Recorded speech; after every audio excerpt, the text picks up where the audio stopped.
തകർന്ന വീടിന്റെ ശേഷിപ്പിൽ സുരക്ഷിതമല്ലാത്ത സാഹചര്യത്തിൽ വയോധികയായ റോസി അന്തി ഉറങ്ങുന്നത് ഭയത്തിന് താഴെയാണ്.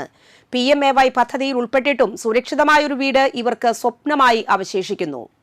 തൃക്കൂർ പഞ്ചായത്ത് വാർഡ് 13-ൽ തനിച്ച് താമസിക്കുന്ന പുല്ലുപറമ്പിൽ പരേതനായ ആന്റണിയുടെ ഭാര്യ റോസിയാണ് തകർന്ന വീട്ടിൽ ഭീതിയോടെ കഴിയുന്നത്. വർഷങ്ങൾ പഴക്കമുള്ള ഓടിട്ട വീട് ശക്തമായ കാറ്റിലും മഴയിലും പല തവണകളിലായി തകർന്ന് ഇപ്പോൾ തീർത്തും താമസയോഗ്യമല്ലാതായി.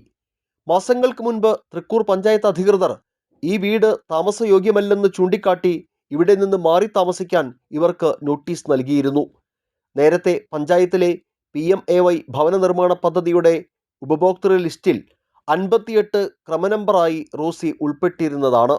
എന്നാൽ 165 പേരുണ്ടായിരുന്ന ലിസ്റ്റിൽ എല്ലാവർക്കും പുതിയ വീട് ലഭിച്ചപ്പോൾ ഇവർക്ക് മാത്രം വീട് ലഭിച്ചില്ല. റോസിയുടെ തൊഴിൽ കാർഡ് പരിശോധിക്കുമ്പോൾ ഇവർക്ക് വീട് ലഭിച്ചു എന്നാണ് രേഖകളിൽ കാണിക്കുന്നതെന്നാണ് അധികൃതരുടെ വിശദീകരണം. ഈ കാരണത്താലാണ് ഇവരെ ആനുകൂല്യത്തിൽ നിന്ന് ഒഴിവാക്കിയതെന്നും പറയുന്നു. വിവരങ്ങൾ കൃത്യമായി സമർപ്പിക്കാനും മറ്റും കാര്യപ്രാപ്തിയില്ലാത്ത റോസിക്ക് ഇക്കാര്യത്തിൽ വലിയ ധാരണയൊന്നുമില്ല. ഞാൻ താഴ്ത്ത് ഒരു വീട്ടിലാണ്.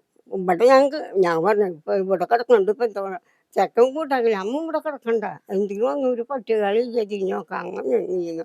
അപ്പൊ താഴ്ത്ത് പോയി കിടക്കും. എന്തെങ്കിലും അങ്ങ് പിന്നെ പറഞ്ഞത് കേൾക്കാണ്ട അങ്ങനെ ഇനിയെന്ന് പറയുള്ളൂ. അത് വീഴാറായി, പഴയ വീടല്ലേ. പിന്നെ പൊളിച്ചു മേയും അങ്ങനെ നിൽക്കും. പിന്നെ വയ്യാണ്ടായിപ്പോ പിന്നെ പഞ്ചായത്തിലൊക്കെ എഴുതി കൊടുത്തിട്ടുണ്ടായി. അവരെന്തിനാ ഇതിപ്പോ നമുക്ക് ഒരാൾ കുറ്റം പറയാനുള്ള ഇതില്ല. അവര് തീരുമാനിക്കുന്ന പോലെയല്ലേ അങ്ങനെ എന്ന് പറയല്ലാണ്ട് വേറെ വിശേഷമായിട്ട് പറയാറില്ല. അപ്പൊ പെൺകുട്ടി പോയിട്ട് ഞാൻ മോള് പോയൊക്കെ ചെയ്യാറുണ്ട്, എഴുതി കൊടുക്കാറൊക്കെ. ഏതു നിമിഷവും നിലം പൊത്താവുന്ന വീട്ടിൽ കഴിയുന്ന റോസിയുടെ ദുരിതാവസ്ഥ കണ്ട് വാർഡ് മെമ്പർ സൈമൺ നമ്പാടനാണ് ഇപ്പോൾ വിഷയം ഗൗരവത്തോടെ അധികൃതരുടെ മുന്നിൽ എത്തിക്കുന്നത്. PMAY ലിസ്റ്റിൽ ഉൾപ്പെട്ടിരുന്ന ഇവർക്ക് വീട് ലഭിച്ചുവെന്ന് രേഖകളിൽ വരാനുണ്ടായ സാഹചര്യം പരിശോധിക്കണമെന്നും എത്രയും വേഗം ഇവർക്ക് പുതിയ വീട് ലഭ്യമാക്കാൻ സാഹചര്യമൊരുക്കണമെന്നും ആവശ്യപ്പെട്ട് സൈമൺ നമ്പാടൻ മുഖ്യമന്ത്രിക്ക് പരാതി നൽകിയിട്ടുണ്ട്.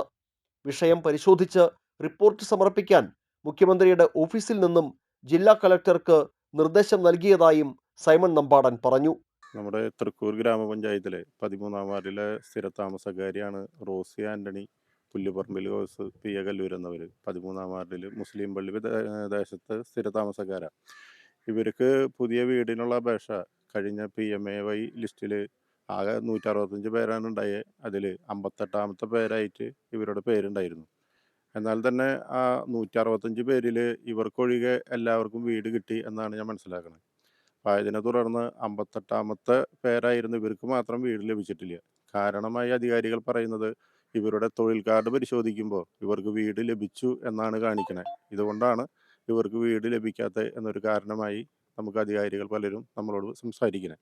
ഇനിയിപ്പോൾ ഇതിൻ്റെ ഒരു ലിസ്റ്റിൽ ഉൾപ്പെടുത്താനോ അല്ലെങ്കിൽ അതിലെന്തെങ്കിലും പ്രത്യേകമായി ചെയ്യാനോ പഞ്ചായത്ത് സെക്രട്ടറി അല്ലെങ്കിൽ പഞ്ചായത്ത് ഭരണസമിതിക്കോ സാധ്യമല്ല എന്ന് മനസ്സിലാക്കിയതിൻ്റെ അടിസ്ഥാനത്തിലാണ് നമ്മളിവിടെ ഇവരുടെ അവസ്ഥ കണ്ട് നമുക്കറിയാം അത്രയും ശോചനീയമായി വീട് തകർന്ന അവസ്ഥയിലാണ്.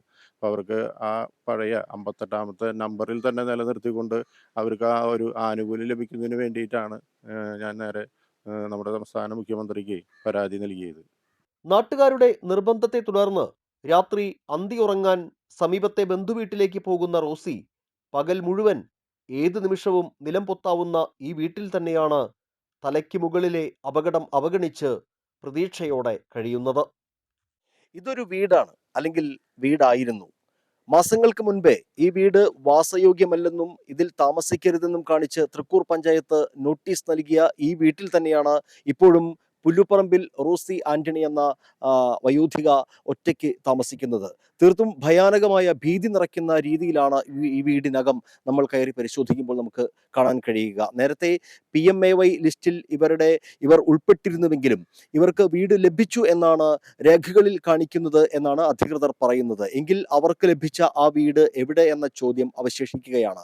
ഏതായാലും അധികൃതരുടെ ഭാഗത്തു നിന്നും ഒരു കൃത്യമായ മറുപടിയും നടപടിയും ഇക്കാര്യത്തിൽ ഉണ്ടാകണമെന്നാണ് നമ്മൾ ആവശ്യപ്പെടുന്നത്. ക്യാമറമാൻ നന്ദുവിനൊപ്പം ആന്റോ കല്ലേരി, NCTV ന്യൂസ്, പുതുക്കാട്.